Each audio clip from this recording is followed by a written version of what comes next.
हैं एक बेहतरीन गेस्ट संतोष मिश्रा सर के साथ। आप इन्हें नहीं जानते तो मैं बता दूं कि एक जाने माने लेखक है जो आरएसएस के विषय में साथ ही भाजपा सरकार के ऊपर काफी शानदार शानदार किताबें लिख चुके हैं और इनका इस विषय में एक तरह से कहें तो ज्ञान से भरपूर हैं और इसीलिए हम लोग इसी विषय को लेकर आज बैठे हैं। विषय है आरएसएस। जैसा कि आप जानते हैं कि हाल ही में 100 साल आरएसएस के पूरे हुए। बहुत से लोगों के मन में इसके प्रति नकारात्मक भावनाएं भी हैं। बहुत लोग आरएसएस को नहीं पसंद करते हैं तो बहुत से लोग पसंद करते हैं। लेकिन आखिर आरएसएस है क्या, ये जानना ज़्यादा जरूरी है। जब आप इसे जानेंगे तब बेहतर तरीके से जज कर पाएंगे कि इसको हेट करना चाहिए या लाइक। तो बस इसी के लिए आप इस वीडियो में जुड़े रहें। हम सर से प्रश्न करेंगे और इनका जवाब से आपको जानने को मिलेगा कि आखिर आरएसएस है क्या और ये देश हित में कैसे जुड़ा हुआ है। तो सर आपका सबसे पहले स्वागत है इस चैनल पर। सर ये बताइए, जो आरएसएस है राष्ट्रीय स्वयंसेवक संघ, नाम में ही है स्वयंसेवक, आखिर ये आरएसएस का उदय कैसे हुआ सर? देखिए, जो आरएसएस का उदय है, हम लोग 100 वर्ष तो पूरे कर चुके ही हैं और बहुत सारी 100 वर्ष पे चीज़ें आ ही रही हैं, लोगों को पता भी चल रहा है। क्योंकि आरएसएस एक ऐसा संगठन है जहां आपको सब कुछ देना ही पड़ेगा, वो आपको कुछ नहीं देंगे। आप पे समय है तो आप समय दीजिए, धन है तो धन दीजिए, और वो जुनून होना चाहिए जो देश के लिए।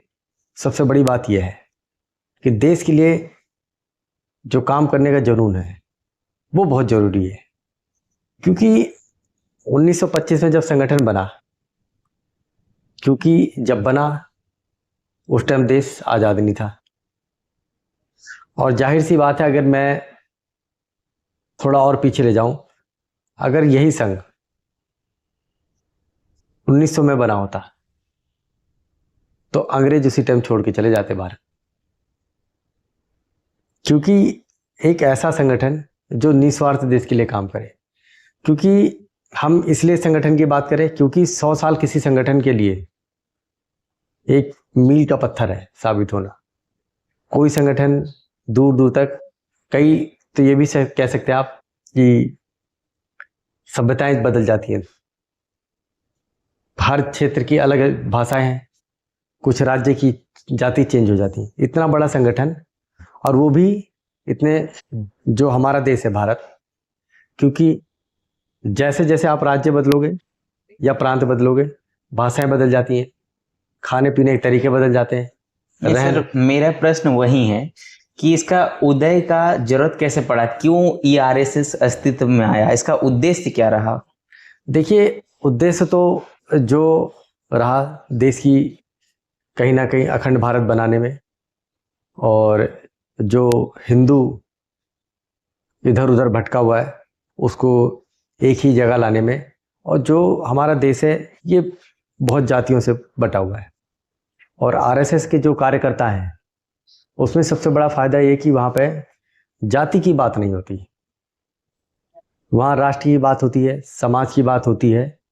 और अगर कोई आपदा, बाढ़ या भूकंप जैसी स्थिति आ जाए तो कैसे निपटना है और कैसे काम करना है। क्योंकि सरकार तो के पास संसाधन लिमिटेड होते हैं, और अगर मान लो कहीं बाढ़ आ गई, सरकार कितनी मदद पाए, बिना लोगों की मदद नहीं कर पाएगी, और उन लोगों को भी पहुंचने में टाइम लगेगा जो सरकार में काम करते हैं। और आरएसएस के स्वयंसेवक हैं रेडी टू मूव, तुरंत तैयार मिलेंगे आपको वहाँ किसी भी चीज़ के लिए, कहीं भी।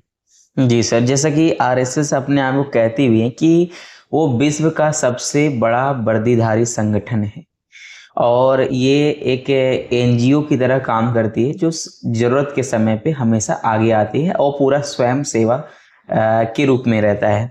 तो सर आप कुछ कार्य गिनाना चाहेंगे कि किस तरह से राष्ट्रीय स्वयंसेवक जनता के हितों के लिए कार्य करती है, तो क्या वो कार्य रहेंगे? देखिए, अगर हम काम गिनाने बैठ जाएंगे तो मुझे लगता है कि 1-2 साल भी खत्म हो सकते हैं। अच्छा। इतना काम किया उन्होंने। जैसे उदाहरण किस तरह से अगर कोई व्यक्ति कहे कि राष्ट्रीय स्वयंसेवक संघ द्वारा एक कार्य किया गया, तो कैसे मतलब कि हम कैसे जस्टिफाई करेंगे कि ये काम राष्ट्रीय देखिए, स्वयंसेवक कर रहा है? हाँ, ये आपदा के समय हो या किसी भी देखिए, प्रकार का। ये तो मैं आपको बताता चलूं, जैसे हम लोग विद्यार्थियों की बात करें, युवाओं की बात करें, तो युवाओं के बीच में काम करने का एक संगठन है, उसका नाम है विद्यार्थी परिषद। ठीक है। जो युवाओं के बीच में काम करता है कि युवाओं को कैसे जोड़ा जाए देश के प्रति, और बहुत सारी उनकी चीजें होती हैं। अखिल भारतीय विद्यार्थी परिषद, जिसका पूरा नाम है, जिसे हम लोग एबीपी के नाम से क्योंकि जानते हैं, और बहुत बड़ा संगठन है विद्यार्थियों का। इससे बड़ा दुनिया में कोई विद्यार्थियों का संगठन ही नहीं है। आप किसी भी देश का उठा लीजिए, जो विद्यार्थी परिषद है इस टाइम दुनिया में सबसे बड़ा संगठन है। आप संघ की तो बात ही छोड़ दीजिए, ठीक है, जो विद्यार्थियों के बीच में काम करने वाला संगठन है। ये नहीं कि वो खाली भारत के विद्यार्थियों के साथ काम कर रहे हैं, वो विदेशों में भी काम कर रहे हैं, अमेरिका में काम कर रहे हैं, जापान में काम कर रहे हैं, ऑस्ट्रेलिया में काम कर रहे हैं, लंदन में काम कर रहे हैं। तो वो सब विद्यार्थियों के प्रति काम कर रहे हैं। दूसरा, आप बात करें विद्या भारती की, स्कूलों में काम कौन कर रहा है? विद्या भारती। कॉलेजों में काम कौन कर रहा है? विद्या भारती। तो ऐसे ही अब हम बात करें बीजेपी की, बीजेपी राजनीति में है, उसी का एक पार्ट है। जिन लोगों को लगता था कि राजनीति, मान लो मेरा राजनीति में इंटरेस्ट है तो मैं, मान लो मेरा शाखा में इंटरेस्ट नहीं तो मैं बीजेपी में काम करे लो। ऐसे ही हिंदुओं के बीच में काम करने का एक संगठन है विश्व हिंदू परिषद। प्रवासियों के बीच में, जो विदेशों में हमारे भारतीय रह रहे हैं, उनके बीच में कौन काम कर रहा है? वहाँ अलग संगठन है। और संस्कृत भारती, संस्कृत के प्रचार के लिए अलग काम करे। ऐसे ही अनगिनत संगठन आरएसएस के हैंगे जो काम कर रहे हैं। दूसरा सबसे बड़ी बात यह है, ये संगठन आरएसएस ने नहीं खोले कि भाई ये इनके लिए काम करे। ये आरएसएस में जो स्वयंसेवक हो गए, जिस समय उनको लगा कि भाई अब समय डिमांड ये है, अब पर्यावरण की बात की जाए। ऐसा नहीं कि पर्यावरण की चिंता नहीं करते, लेकिन पर्यावरण सब लोग चिंता करते हैं। हम और आप भी बोलते हैं, क्या हम लोग काम करते हैं पर्यावरण पे? आरएसएस के कार्यकर्ता करे पर्यावरण पे। तो इसी प्रकार सेवा के काम है। कोरोना काल में आपको पता होगा कितना देश में आपदा आई, सेवा भारती कितने काम किए उन्होंने। उड़ीसा में भूकंप आ गया था, कितने काम हुए। केरल जहाँ पे बाढ़ आ गई थी अभी कुछ साल पहले, कितना काम हुआ। तो हम अगर काम की बात करें, इसी प्रकार आप ये कह सकते हो कि जिसको जहाँ मन लगे काम करने का, वो वहाँ काम कर सकता है। बिल्कुल सर, ऐसा कहा जाता है कि आरएसएस जो है केवल हिंदुओं के लिए काम करती है, जबकि एक मुस्लिम विरोधी संगठन भी कहा जाता है, ठीक है। और आरएसएस का नाम में ही अगर देखें तो राष्ट्रीय स्वयंसेवक संघ, यहाँ राष्ट्रीय शब्द जुड़ा हुआ है, और राष्ट्र मतलब राष्ट्र, और राष्ट्र देश, और एक देश जो है सभी धर्मों के लोगों से बनता है। और इसी पे मेरा प्रश्न है, क्या राष्ट्रीय स्वयंसेवक संघ मुस्लिम समुदायों का भी कोई संघ बना रखी है, जैसे विश्व हिंदू परिषद है, वैसे क्या विश्व मुस्लिम परिषद या कोई और व्यवस्था है, या ये सिर्फ आरएसएस हिंदुओं के लिए? देखिए ऐसा है, मैं यहाँ आपको एक बहुत बड़ी बात बताता चलूं। कोरोना काल में किसी से कुछ छुपा नहीं, क्या वहाँ ये पूछ के जो सेवाएं दी गई संघ की तरफ से या सेवा भारती की तरफ से, उन्होंने देखा?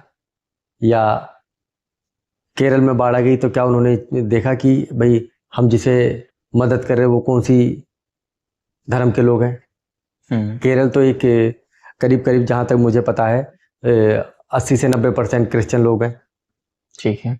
तो वहाँ हिंदू अल्पसंख्यक हो गया। बिल्कुल हो गया ना जी। तो क्या वहाँ ये देख के दिया गया इतनी सेवाएं क्यों भाई दे रहे? लोग कार्य करते गए, लाखों चीजें गई। तो जो मुझे लगता है जो राष्ट्र के लिए काम करे, हम बात कर रहे हैं राष्ट्र की, जैसे नाम में ही राष्ट्र शब्द छुपा है, राष्ट्र स्वयं संघ। स्वयं कौन हो गया? आप सेवक हो। आपको लगता है कि किसी चीज की सेवा करनी चाहिए, जाके आप काम कीजिए।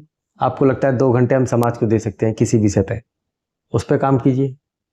आप गरीब बच्चों को पढ़ाइए। आप कहीं लगता है कि हम इस चीज से मदद कर सकते हैं, उस चीज में मदद कीजिए। तो कई बार क्या होता है, लोग राजनीति अपनी या कई चीज़ें अपने आप को चमकाने के लिए नए विषय को जोड़ देते हैं कि आरएसएस जो है मुस्लिम विरोधी है। तो मेरा देश की या उन लोगों से भी सवाल है कि जो सेवाएं के काम होते हैं, क्या वहाँ वो मदद लेने से मना कर देते हैं? जी बिल्कुल, आप तो ये सही कह रहे हैं, क्योंकि जब कोई आपदा आती है तो वहाँ धर्म देख के या जाति देख के चीज़ें नहीं होती। जो भी आपदा में फंसे रहते हैं सबकी मदद की जाती है। लेकिन सर वो बात वहीं आ जाता है, फिर ये जो नैरेटिव ऐसा फैलाया गया है कि आरएसएस जो है मुस्लिम विरोधी संगठन या उनके खिलाफ रहती हैं, तो इस पर आप वैसे लोग क्या सफाई के रूप में देना चाहेंगे? देखिए, मुझे जो लगता है, जिनको ये लगता है, कोई भी हो सकते हैं, आप और हम भी आरएसएस के विरोधी लोग कहने लगेंगे कि ये बात कर रहे हैं। मेरा सीधा सीधा ये कि भाई जिनको लगता है वो पहले आरएसएस में जाए, काम करें, क्योंकि वहाँ कोई, जब आपकी जाति ही नहीं पता, आप शाखा में जा रहे कौन सी जाति को, तो आप कैसे कह सकते हो कि आप किस धर्म से हो? वहाँ तो आपको पूछा ही नहीं जाता परिचय में कि आप कौन सी जाति, वहाँ सरनेम लगाने की अनुमति ही नहीं है। ठीक है। तो जब ये चीज़ है, जब तक आप वहाँ जाओगे नहीं, और कोई अगर संगठन काम कर रहे हो, मान लीजिए आप अच्छा काम कर रहे हो, तो सामने वाला आपसे जलेगा ही, कहीं ना कहीं आपको वो नीचा दिखाने की पूरी कोशिश करेगा कि मैं इनको कैसे दबाऊं। लेकिन क्या है, देखिए, इतना बड़ा संगठन 100 साल हो गए, अगर वो अच्छा काम कर रहा है तभी इतना बड़ा बना। बिल्कुल। इतना, क्योंकि हम लोग 5 साल में ही चीज़ें भूल जाते हैं, और 100 साल तक एकजुट रखना, और चीज़ों को समय समय पर, वो भी जो लोग स्वयंसेवक को फ्री में काम करते हैं, वहाँ कोई तनख्वाह नहीं दी जाती, बल्कि आप जाओगे संगठन में काम करने, आपको अपना समय भी देना पड़ेगा, और अगर आप सक्षम हो, आपको धन भी, जिस हिसाब से आपको लगता है आप उस हिसाब से अपने आप को वहाँ, क्योंकि राष्ट्र सेवा के भावना से जाइए, राष्ट्र सेवा की भावना चाहिए, और देश की, कैसे, सीधी सी बात है, जो सोच है कि देश को आगे बढ़ाने की, ठीक है, जो विजन है कि भाई जब देश आगे बढ़ेगा और देश की चीज़ें, मान लो हम मजबूत होंगे, सक्षम होंगे, देश भी सक्षम होगा। उन चीज़ों को जो मुझे लगता है, और समय समय पे परिवर्तन भी जरूरी है जीवन में, ऐसा नहीं कहता मैं नहीं है, लेकिन ये कोई आरएसएस चुनाव थोड़ी लड़ रही है कि आपको नेता बदलना है। वो तो कार्य करते हैं, सामाजिक काम है। आपको भी लगता है आप समाज में जाइए, सामाजिक काम कीजिए, संस्कार भारतीय थी, मान लो आप संस्कार नहीं पता, आप संस्कार भारती में जाइए, संस्कार की बातें सीखिए, संस्कार का काम कीजिए, सेवा का काम कीजिए, तो वो चीजें जिस हिसाब से लोगों को लगता हो। ठीक है। ये जो आलोचनाएं करते हैं लोग, ये, इनको कहीं ना कहीं प्रॉब्लम तो होती है कि इतना बड़ा संगठन कैसे बन गया, हमारा नहीं बना कभी। मैं यहाँ किसी पार्टी की तो हम बात कर ही नहीं रहे, ना हम किसी लोग बात करें। जब आप अच्छे काम करोगे तो आपके अच्छे कामों पे एक बुरा काम भारी पड़ जाता है जी। ये चीजें हैं, हम सारी जीवन अच्छा काम करते चले जाएं, लेकिन हमसे कोई गलती हो जाए तो हमें कितना बुरा लगता है। बिल्कुल। तो वो चीजें हैं। अगर राष्ट्र के प्रति कोई आदमी सोच रहा है, संगठन, लोग नहीं सोच, राष्ट्र के प्रति कोई संगठन नहीं हो, वो लोगों से जुड़ के संगठन बना है। कोई वहां मेंबरशिप नहीं है, आप कभी भी जाइए शाखा में ज्वाइन कीजिए, आप स्वयंसेवक हो गए। इतनी छोटी सी पद्धति। और मान लो नहीं लगता है कि आपको अभी भाई हम मेंटली तैयार नहीं है, या हमें नहीं जाना चाहिए, पता नहीं क्या करेंगे लोग, क्या विचार बदल देंगे। विचार तो इसलिए बदले जा रहे क्योंकि आपको संस्कार आ रहे हैं ना जी वहां पे। मेरे पड़ोस में ही एक शाखा लगती है, तो वहां पहले लोग जुआ खेलते थे। ठीक है। वहां शाखा लगती है जहाँ पे, उसके पास में ही लोग जुआ खेलते थे। तो कुछ समय बाद उसमें से जब लोग देखने लगे, वो जुआरी लोग शाखा में जुड़ गए। अब वहां कोई जुआ नहीं होता। ऐसे परिवर्तन होता है ना, उन्हें कोई बुलाने गया कि तुम शाखा में आओ। तो वो चीजें, आखिर से शाखा में होता क्या है? जैसे बहुत बार ऐसा कहा जाता है कि शाखा में आइए, शाखा में, ये मतलब आरएसएस का सबसे फंडामेंटल चीज जो है शाखा को कहा जाता है ना? तो आखिर शाखा में होता क्या है, थोड़ा अगर समझाना चाहें जो नहीं जानते। देखिए, शाखा में संस्कार मिलेगा आपको, बौद्धिक विकास होगा आपका, ठीक है, शारीरिक विकास होगा, ये सारी चीजें शाखा में होती है। और मान लीजिए समय बचा किसी चीज पे, 1 घंटा की शाखा होती है, आप सुबह नियम से उठेंगे, सुबह 5-6 बजे शाखा लगती है, और बहुत से लोग 11-12 बजे तक सोते रहते हैं, तो उनको आप क्या कहेंगे कि यार ये तो सोता ही रहता है। अब उसको शाखा की आदत डाल दीजिए एक बार आप, ठीक है। फिर वो लोगों के बीच में मिलना चालू कर देगा, लोगों की समस्याएं सुनना चालू कर देगा, उन समस्याओं को अपनी समस्या मानने लगेगा, उसके ऊपर चिंतन करेगा, समस्याओं का समाधान ढूंढेगा। तो आप जब तक जाओगे नहीं, मेरा तो ये सभी से कहना है कि आप शाखा की बात ही मत करो, आप शाखा में जाओ पहले। आप शाखा में जाते हैं? मैं भी जाता हूँ। अच्छा, ये बताइए कि आप जिस शाखा में जाते हैं उसमें मुस्लिम आबादी है या फिर सारे हिंदू हैं? मैं तो जहाँ रहता हूँ वहाँ मुस्लिम ही है। तो आपके शाखा में कितने प्रतिशत लोग मुस्लिम हैं? जो देखिए, मेरी शाखा में मुस्लिम मुझे नहीं पता है कि नहीं है, सबसे बड़ी बात यह है। अच्छा, लेकिन मैं इतना बता देता हूँ, मेरे पड़ोस वाला घर मुस्लिम का है। लगता है कि आपकी शाखा में मुस्लिम लोग भी होंगे? बिल्कुल होंगे। मैं आपको इतना बड़ा हिंट दे रहा हूँ, मेरा घर है उसके बगल में मुस्लिम है, पीछे हमारे घर के भी मुस्लिम है, हमारा सड़क पे ही घर है। तो जो उसमें से बहुत कई से लोग हैं जो जाते हैं। बहुत से नागरिकों के मन में ऐसी रूढ़िवादी धारणाएं बनी रहे है कि जो आरएसएस है वो केवल हिंदुओं तक सीमित है, उस आरएसएस की गतिविधियों में मुस्लिम नहीं शामिल होते हैं। देखिए, सब शामिल है। आप इसके ऊपर आम जनता को या जो हमारे मुस्लिम भाई बहन हैं उन्हें आप क्या कहना चाहेंगे? आप क्लियर कर सकते हैं कि क्या ये आरएसएस किस तरह से काम करती है, कि किस तरह ये सभी राष्ट्र के सभी लोगों के लिए? देखिए, राष्ट्र के लिए जो काम करे, मैं उन सभी लोगों को ये कहना चाहता हूँ कि मान लीजिए आप लोग राष्ट्र के लिए काम करते हैं, तो आप जाइए संगठन में काम कीजिए। ठीक है। वो कोई बुला थोड़ी नहीं, आप राष्ट्र की चिंता तो कीजिए। सीधा तो सवाल यही है ना। ठीक है। और जिनको लगता है भाई कि मुस्लिमों पे आरएसएस ने कुछ ऐसा मेरे को कोई वाक्य सुनने में नहीं आया आज तक। अब वो उन्होंने क्या है कि कई जो लोग हैं, पार्टियां हैं, यहाँ मैं किसी पार्टी का नाम नहीं ले रहा, लेकिन वो कहीं ना कहीं ऐसा भ्रम फैलाती हैं, नेगेटिव चीजें ज्यादा आगे बढ़ती हैं। मेन चीज तो ये है ना, आरएसएस में जब आप तक जाओगे नहीं, जब तक आप कैसे कह सकते हो कि आप ये किसके लिए काम करते हैं, किसके बिल्कुल, यानी कि सर ये कहना है कि अगर आपको चीजें समझनी है तो आपको खुद से उसमें शामिल होना चाहिए, और अगर अच्छा लगे तो आप आगे करिए कंटिन्यू, नहीं तो आप उसे छोड़ दीजिए। तो सर, जैसा कि आपने कहा कि अगर ये आरएसएस बुरी होती तो शायद 100 साल का सफर पूरा नहीं कर पाती, तो आप जो आपके ऑडियंस है उन्हें आप क्या आरएसएस के बारे में कहना चाहेंगे? किस तरह से आरएसएस को ज्वाइन कर सकते हैं और कैसे अपना जो स्वयं सेवा है वो यहाँ दे सकते हैं? देखिए, प्रोसेस क्या है इसका?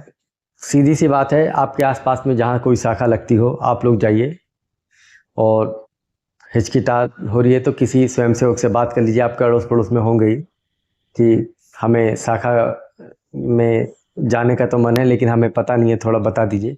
आपको सारा प्रोसीजर समझा देंगे। बाकी कई लोग आजकल सोशल मीडिया का ज़माना है, तो आप ऑनलाइन भी शाखा तो नहीं ज्वाइन कर सकते, बट आपको ऑनलाइन आप फॉर्म भर के भी संपर्क करेंगे तो जो ज्वाइंट आरएसएस एक करके आप जाएंगे, वहाँ पर फॉर्म ढूंढेंगे गूगल या किसी भी प्लेटफॉर्म पे, तो वो आपको मिल जाएगा। आप भरेंगे तो वहाँ के जो कार्यकर्ता होंगे आपको खुद ही संपर्क में कर लेंगे कि आप ऐसे से आ सकते हैं, इतने बजे शाखा लगती है। और जिन लोगों के पास सुबह समय नहीं है वो शाम को भी शाखा में जा सकते हैं, सायकाल शाखा कहते हैं उसे। और जिनको लगता है कि भाई हमारे पास सुबह और शाम समय नहीं है, हम तो महीने में एक बार या हम पे हफ्ते में एक बार समय है, तो वो उसकी भी शाखा की व्यवस्था है जी। जहाँ से भी ज्ञान मिले लेना चाहिए, अच्छा ज्ञान लेना चाहिए, तो और देश के प्रति काम करें। धन्यवाद सर। तो साथियों, आपने सुना संतोष मिश्रा सर को। आपको इनके जवाब कैसे लगे और हमारे प्रश्न कैसे रहे, आप कमेंट में जरूर करें। और अगर इसी विषय में और भी चीज़ें आप जानना चाहते हैं जो हमने शायद नहीं पूछा, तो आप अपने प्रश्न कमेंट बॉक्स में भी लिख सकते हैं, हम आपको जवाब वहाँ पे दे देंगे।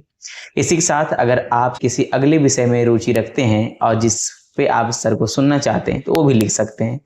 फिर मिलेंगे किसी नए वीडियो में, तब तक के लिए धन्यवाद।